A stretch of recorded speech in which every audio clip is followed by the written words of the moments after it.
It's like contractors get away with nonsense. Like, he's like, some of the things I've seen is terrible. But then I guess in the long run as well, it's about reputation, because he's come in and fixed that, and now it's as a result of that, he's been offered more things, right? Yeah.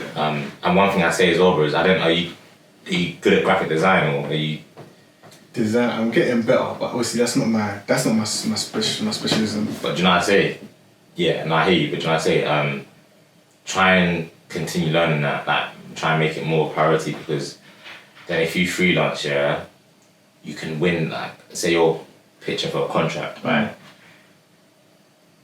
That contract may only be one part of the requirements they need, but they may also need a designer. And so if you pretend like you're an agency, like if you have design capabilities as well as coding capabilities, you can be like, yeah, I'll do both. Yeah. And then what the guy was explaining, and then what actually happens is that, like, with coding, stuff like with coding things, they tend to take them on a contract and that's it, done. But then if you also know how to design, a lot of companies don't have an in-house designer, so then they actually like offer you another contract, or like try and keep you on like a retainer. So then it's just peak. Yeah. So it's true, because obviously the way it works, like, is from design, or you design the front end or whatever, then you have the developer who usually come in and build the code base, right? Build the code. Yeah, so definitely it's a case of, if you can do both, it's like you're a rock star in that world. Yeah, like, you're like a rock star, like, because not many people can do both, but there's a reason why, because it takes they're two completely different specialisms. Yeah. So like I was saying, you can do it, but it's like you're probably gonna be okay at one of them. So it's like, as we're saying, that reputation is key, like, it's crucial. Like, if people know you do good work, you know, they're gonna come back, gonna get recommendations and whatnot. It's a case, for me right now, it's a case of building a specialism. You know what I'm saying? It's about like being like mastering something, being like saying like, this is my craft, this is what I do, I'm good at this. And for me right now, it's like full stack web development. That's what I'm focusing on to build as my craft, and then I can like add in elements of other things and build up like that in it. yeah. Exactly. But I hear exactly what you mean. Exactly, because I've been through that exact thought process. I'm like, yeah, like if you can do UX, UI, you can actually design an interface and then build it as well, like, and then build the back end as well. So it's like you're literally like, you're set. Like, you can even just design, the amount you can just charge us for design of an application is crazy. So to be able to do everything, you're laughing, but it's like so many different skills, a completely different skill set in it. So it's one of them ones, but like, yeah, man, there is a lot of opportunity and stuff in the field. But yeah, how about you? Like, how's work going and stuff? Yeah, bro, works. Yeah, do you know about the CFA? Do you know about the CFA? It's like you know, you got the ACA. Exams, yeah, and the CFA, bro. That thing has me clamped, bro. Like, are you doing the exam? Huh? Are you doing it? Yeah, I had no choice. I had no choice. Okay. May. Because you're in investment, aren't you? Yeah, asset management. Had it May. Bro, like, this is level 1. It's not even level 2, but like. Is it that bad? Bro, like, it's bro, like, you see, it's like 2 modules in one exam. You see uni? Yeah. You do 1 module for 1 exam. Yeah. Like, imagine you got 2 modules and it's 1 exam. So like, there's 6 topics in CFA level 1. About 400 to 500 pages each topic, right? So quant and econ is, to be fair, quant and econ is 1 book, and that's like a 500-page book. Then the other topics have their own book, and that's like 400. Like accounting, bro, that's like a 500-page book. Yeah, accounting alone. Anyway, yeah, cool. So that's about, let's say, give or take, 2,500, 3,000 pages on exam. That's what the issue is. How many exams are there? There's 3 levels, so there's 3 exams. Oh, so this is for level 1? Yeah, but like, that's actually what the issue is. Like, the content itself, not gonna lie, the content itself isn't easy either. Like, it's actually like, it's not mad hard. It's not like 3rd year level, but I'd say it's like early second year level, right? Yeah. So it's not easy like that. But to know it for 1 exam, that's where it's just like, what do you want me to do, bro? Do you know what I mean? Like, how am I meant to remember? And the thing is, if I teach you anything, how am I meant to remember this one thing about accounting principles on this page, corner of the page there, and then for that same exam, remember how to calculate the spread on a bond. And you know they're gonna pick the most obscure part to test you in the exam. And then the pass rate is high as well, bro. It's like, so I think my friend got 70%, he didn't pass. Like, he was this close. 70% you didn't pass. Yeah, like normally 70% are pass, but they've been moving mad with because obviously it's a rent-seeking organisation, bro. Like it's just very like I hate the whole concept of it, but unfortunately, in the industry it's like a signal, right? Yeah. But it's just rent-seeking because they cap how many people can pass, which just means people pay more to retake it and everything. Because 70% should never 70% is the first at uni, right? Guys get 70, you failed. What is going on? So it's a case of like each cohort that takes the exam. Oh yeah. Only a certain percentage of those people can pass. Literally, bro. I think 2 years ago it used to be like 40% or so. Then recently it's just dropped to like 20 to 30. 20 to 30. Oh, and if you think about it, what's the reason for that? They need to get money. Think about it, if they pass everyone, they like that they're hurting the business model. From their perspective, what are they trying? Are they saying like, for example, it's like a relative? So it's like a relative grading system, right? So the top 20%, for example, get in. That's what they're trying to do, right? Yeah. Like obviously, I understand the relative side of it, but the making the pass mark so high, and the pass rate so low, it is like just doesn't make sense. Doesn't make sense. What's the pass rate for the CFA these days? Bro, that's what I'm saying. So yeah, the pass is usually quite like below 50%, right? That's what I'm saying. Like the max it ever used to get to 2 years ago was like 41, right? Yeah. Right. That's what I'm saying. Recently, it's gone to like 22 to like 30. That's crazy. Like the level 1 November, 28%, 27%. Mad. That's crazy. So what's that? 73% are gonna have to retake it. Yeah, that's just a money making scheme right there. Exactly. That's a money making scheme. The industry's fueling it though. Yeah, but it makes sense though. In finance, what are you gonna do? Make money, right? Yeah, well, it's so dumb. Like, so it's CFA. So you say it's a signaling thing. So is it a case of it's not required? It's not a regulatory thing, right? No. So slightly. So basically, so you have the IMC, which is before the CFA. Yeah. I've got that, right? IMC has a regulatory exam.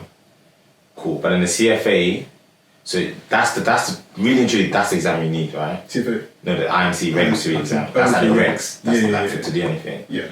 But in the CFA has, level 1 has a regs like topic in it. And I think the industry tends to want you to have both. Like, because level 1 as well gives you the fundamentals of, if you don't have the fundamentals, it gives you the fundamentals of investing. Yeah. So the industry wants you to have like, for them to really trust you with things, they want you to have both. But like you can still do things with the IMC regs. But you definitely need the IMC regs. Okay. Yeah, it's mad, man. It's mad. It's unnecessary. So yeah, it's just long because like, I have a lot of plans and shit, and it's getting to that period now where I'm probably like March. I just got to put those things on hold and just prioritize CFA straight. Because there's no point. Do you know how many hours, bro? There's no point doing like 400 hours and then not passing. You better pass. Like, if I do 400 hours and I don't pass, I'm done with the exam. I'm not doing it again. You dumb. Bro, that takes me back to uni, man. Yeah. Never again. Yeah. Especially third year times, man. Yeah. It's rough. Trenches, bro. Yeah, man. But yeah, man, let me do the intro and whatnot and then get into it. But yeah. Vaguely, yeah. I remember what I was reading it yesterday and today, so I had to think. The questions? Yeah. Yeah, I had to think, yeah. There was one interesting one. Something about when I was like 80 or 70. Oh, yeah. What would you, like looking back, what would you, like, I can't remember the question. Was that something about not a waste of time, but was it like time well spent? Like, what would you time well spent. Sorry, time well spent. Yeah, I was thinking about it, bro. But I think I guess I'll answer innit. I want people to come in here and deep life, man. Think about what do you actually want from your life, like. No, I know it's a real question. Yeah, fam. We'll see. We'll chop it out, bro. What's up, everyone? Welcome back to the 20 Pod. I'm back here today with Philip. On this podcast, I'm going to be talking to people in their 20s about finding the mission and making an impact. And I hope that you guys can take away lessons from this to help you find a mission and make an impact too. So let's get into it. Well, let's just kick off with a light one. Like, what are you doing at the moment? Just talk us through what you're doing at the moment. Like what industry are you in? How's things going? Cool. So currently doing asset management, bro. So guess a quick explanation of that is just that basically I manage like money for, I guess, institutions and individuals. So easy examples is pensions, right? Your pension gets given to a pension provider, and obviously they need to make sure that they're investing that so that it kind of beats inflation. So they will give that to us, and we will manage that money, or manage those assets and invest it. So yeah, asset management right now. Currently studying for my CFA, Chartered Financial Analyst exam, as we just spoke about, just peak. But yeah, so currently studying for that, and obviously on the side of that, got a lot of goals that we can get more into. But I guess just to list them off right now, that includes property, obviously finance focus, and a startup associated with that just helping my guys with, and just I guess going back to like what I used to love when I was younger, so like creative things. So I used to really love acting and dancing, and I just trying to make music. So yeah, those are a couple things on my list this year. That's good, bro. That's good. So you're a city boy, yeah? No, you know what? I hate that title. I tell my friends a lot. Yeah, I tell my friends a lot. Like the corporate thing. Yeah, I don't like it. What do you mean you don't like it? As in like I don't own a corporate thing because I'm so much more than a corporate person. Okay, cool. Do you know what I mean? Yeah, definitely. Yeah. Yeah, man. But yeah, so how are you finding it at the moment though in terms of like balancing your stuff outside of work and with work? Yeah, mad. Straight, like it's mad. Like you see this week, bro. Because I'm a very honest person, so like it's not easy at all. This week I averaged like maybe 5 hours, 5.5 hours sleep, right? Which is not good. Yeah, like I remember on Saturday, from Friday to Saturday I got 8, and I felt weird getting 8. Like it felt very weird, but it's tough, and I guess it requires a lot of planning, a lot of discipline, and a lot of prioritizing, and it's not a linear journey at all. So like past 2 weeks, I feel like I haven't been as focused and made as much progress as I wanted to. But then again, I feel like I use this phrase a lot. But I feel like it's all a learned process. Like not allowing that to then create a feedback loop, and then you just think, okay, well, this month's a write-off. Like, forget about it. But actually, going back to first principles, going back to whatever you've written down, or whatever you have in your head. I like to write things down and have like a board. Yeah. And just doing that. So I won't lie, it's been tough. But I think I've just continued striving because of the vision I have in my head and what I know I'm trying to achieve. Good point though. But yeah, like even marketing is like, bro, it's a skill, No, but 100, bro. It's a skill. Everything's a skill, fam. I just feel like back in the day, like if you told someone I'm gonna go study marketing at uni, they would have laughed at you. Yeah, but that's what I'm saying. Like this podcast episode I was listening to, I was talking about the freelancing thing.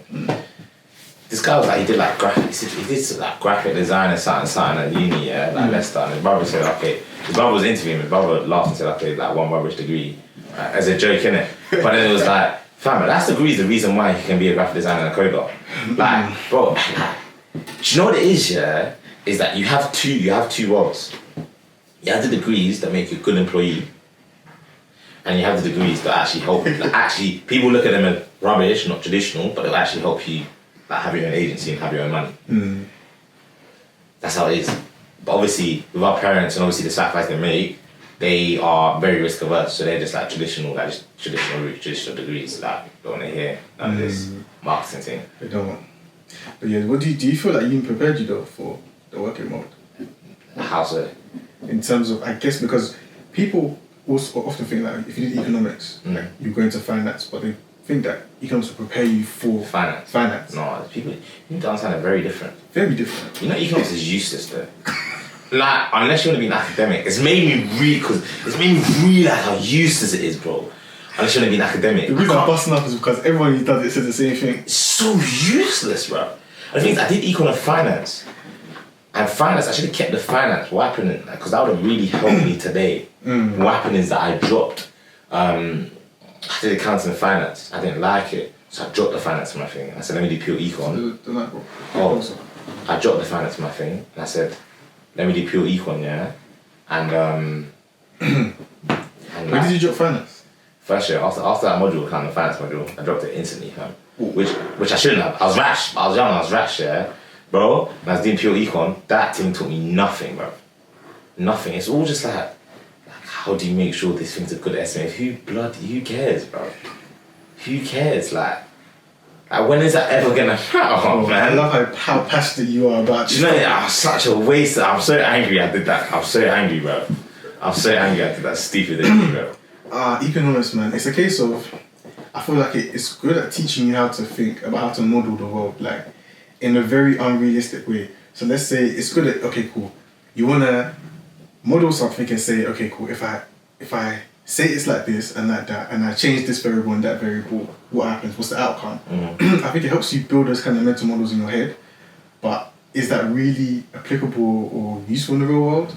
If you can apply it to other things, maybe, but in the actual context of what you do, like, no, not at all. right. A-level economics was more useful than genuinely, bro. Because I actually taught you certain economic modules, actually, like international econ and stuff that you need, but like metrics and stuff was useless. But like international econ, A-level econ, things where you're actually looking at like countries, like the reason why they're in debt, like how debt actually comes about, how to manage like things like that, like what you need to come out of debt.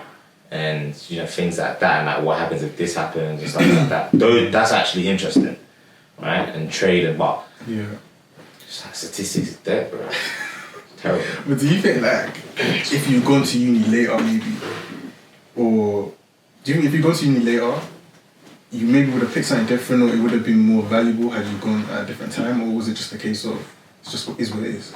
No, I think there's a small chance that may have been the case, but I think everything in life is a learn process. Use this phrase, like learn process, because like, what do they say, man? Retrospect. What do they say? Hindsight is 2020 or whatever they're saying is, right?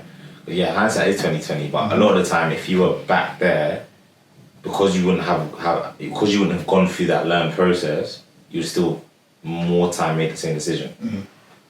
That's what I believe a lot of the time. It's like you made that decision at that time with the information you had. Yeah. And you made that decision. Like, yeah, learning is everything. It's a good point. Like, yeah, you had to go through it to know what it was like. Yeah. So learning experience is everything, bro. Like I genuinely believe that like you can't teach hunger. You just gotta like experience it. Like experience something and that makes you hungry. Experience is the best teacher, bro. Yeah.